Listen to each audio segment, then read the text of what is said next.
And I keep on telling Western Europeans that this is a sign that your civilization is ending. Check the Greek civilization, the Roman civilization, Assyrian, Babylon. When they are about to end, these are the telltale signs. And it's a fact.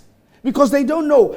The society is confused. Which civilization is ending? The Caucasian civilization, Western European, is collapsing. The Anglo-American civilization. Precisely. They're quarreling among themselves. Look, the American... Which civilization is going to take over? I'm interested in that. Well, the American Pediatric, the American Association, the American Medical Association, right, was urging that Congress should pass a law removing the classification of sex, that is male and female, from birth certificates.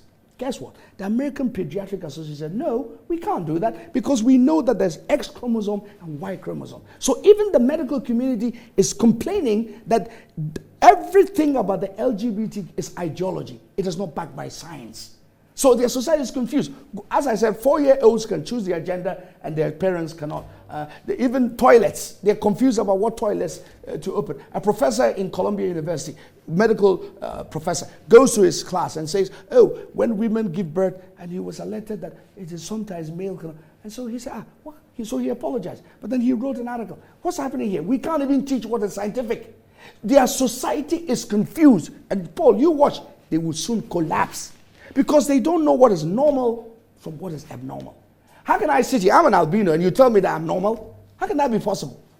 Albinism, that's a genetic defect. I am not the opposite of you, Paul. I don't want you sitting there. I am an abnormality. That's a reality.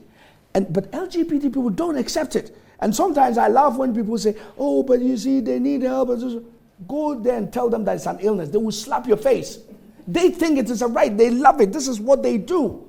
That's why they removed it from the American Diagnostic Statistical Manual. Because they think that this is who they are. Meanwhile, it's an abnormality.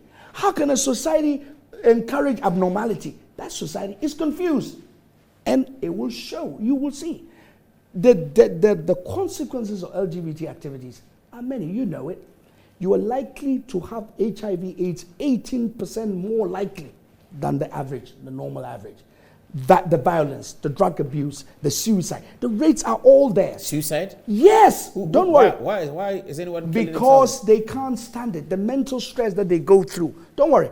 We're providing a lot of social science data and health science data. It's part of the memorandum that the coalition is submitting. Thankfully, Professor Molenbeek has done a lot of research, and he's given us permission to tender this in evidence before the committee.